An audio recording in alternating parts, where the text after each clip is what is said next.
Assalamualaikum and greetings everyone. We are Group 7 of Section 10 from BEE31702 Engineering Mathematics 5. We are here to present about our group assignment with the title of Daily Rainfall in the year of 2000 in the state of Johor.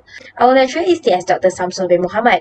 There are 3 members in this group, which is me, Intan Najihah binti Haidai Tajuddin, Hani Farhana binti Hasbullah, and Norifah Najihah binti Abdullah. We will now move to the introduction of the assignment. So what is actually rainfall?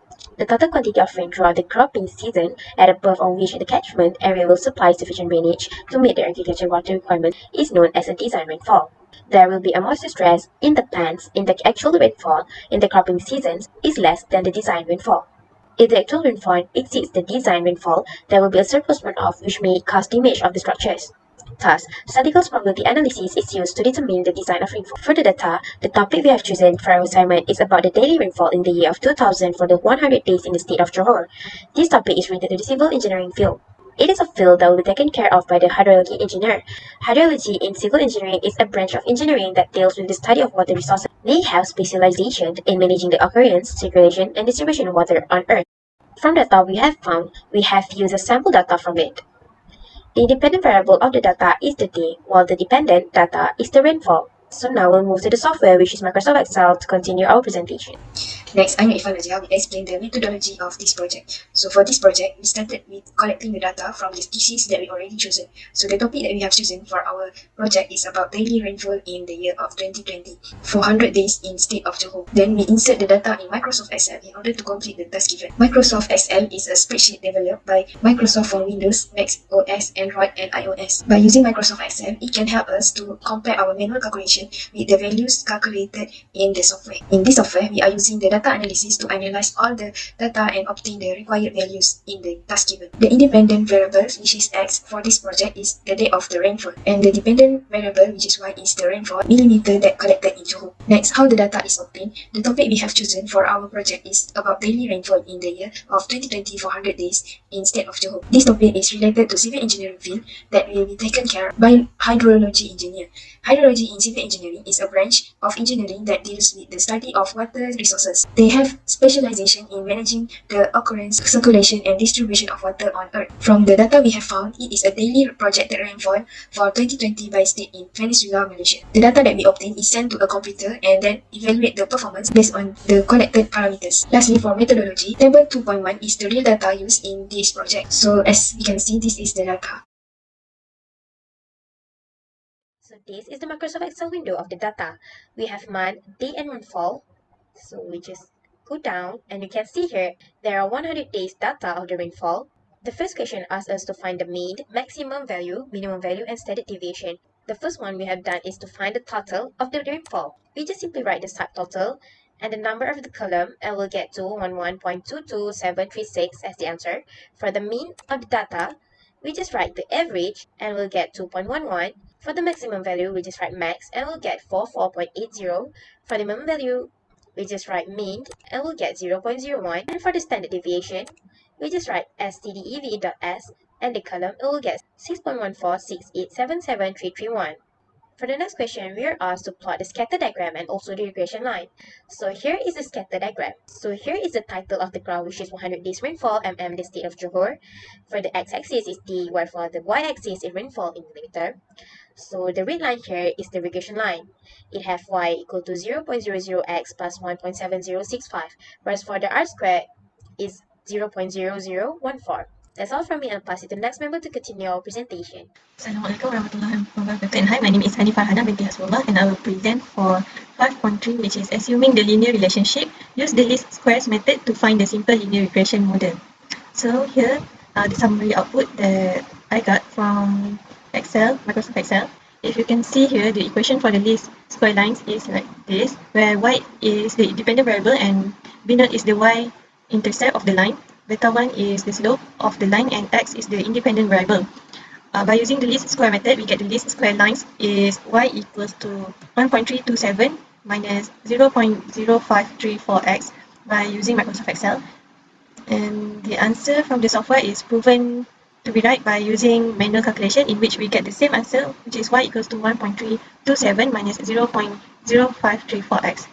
Here, is the manual calculation, which is we got the summation of x is 1472, summation of y is here, this is summation of x square, summation of y square, summation of xy, and n is equals to 100.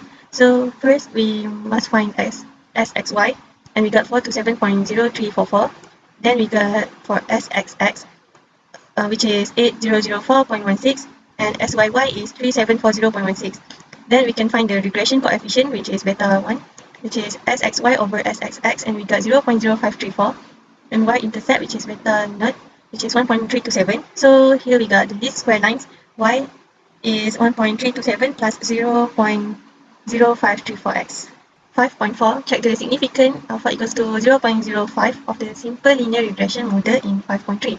So from the data above, the significant value is 0.44018971, which is the value is more than 0.05.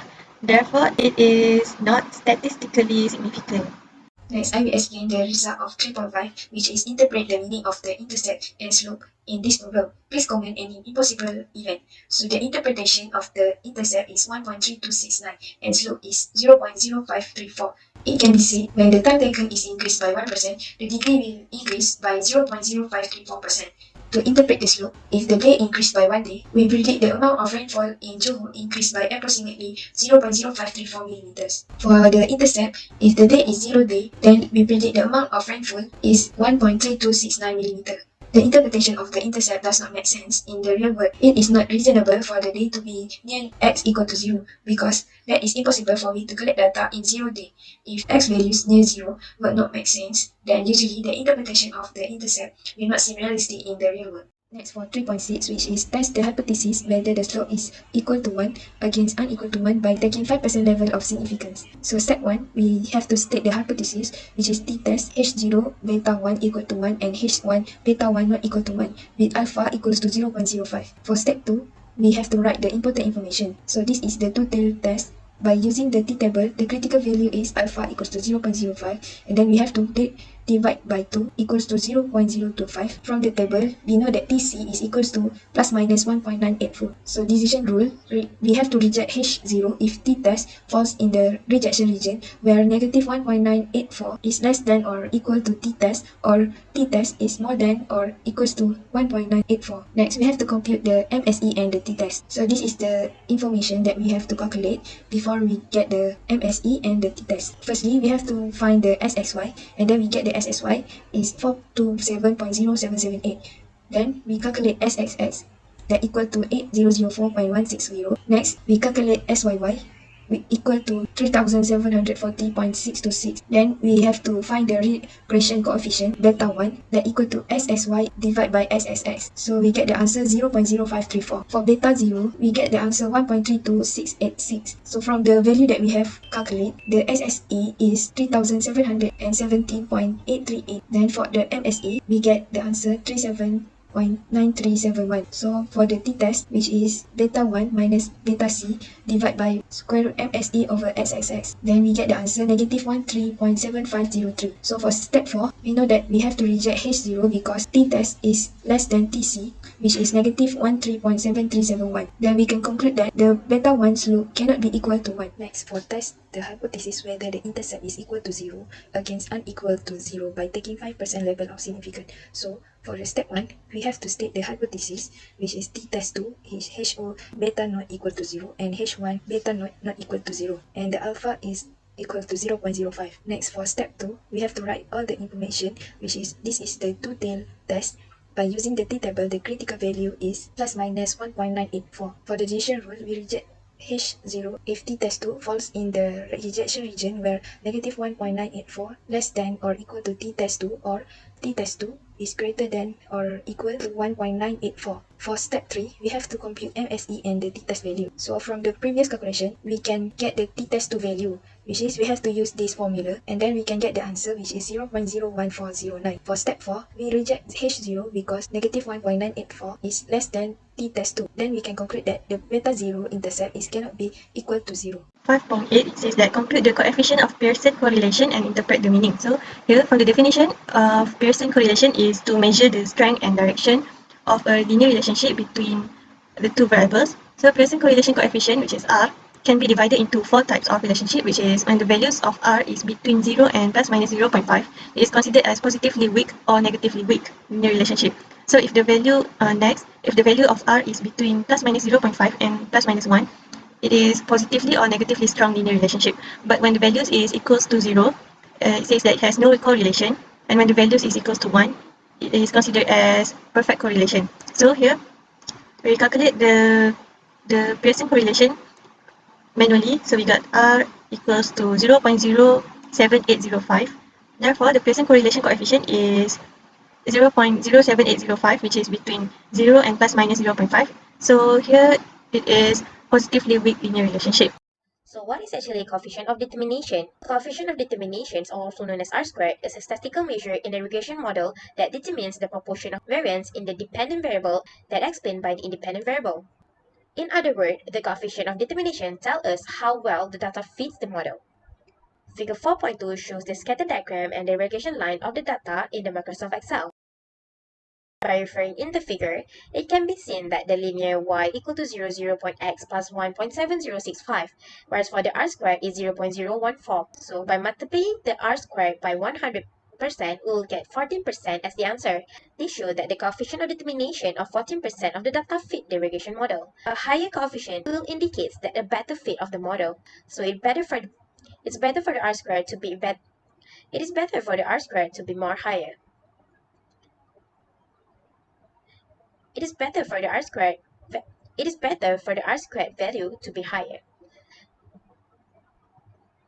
It is better for the r squared value to be it is better for the r squared value to be so we can conclude that the higher r squared value, it's the better. The conclusion is, in conclusion, from the data that we have obtained from this assignment, we are able to do the simulations in order to complete the task given. So from the simulation, we are able to analyze the independent variable, which is x for this assignment is day, and the dependent variable y is the rainfall millimeter. And by using software Microsoft Excel and SPSS, we are able to obtain the results that we want in this assignment, and we are able to find the scatter diagram and regression line for the data. Other than that, we are able to answer all of the questions given and prove the results that we got by using the software. With this, it marks as the end of our presentation. Thank you for staying with us until the end of our presentation.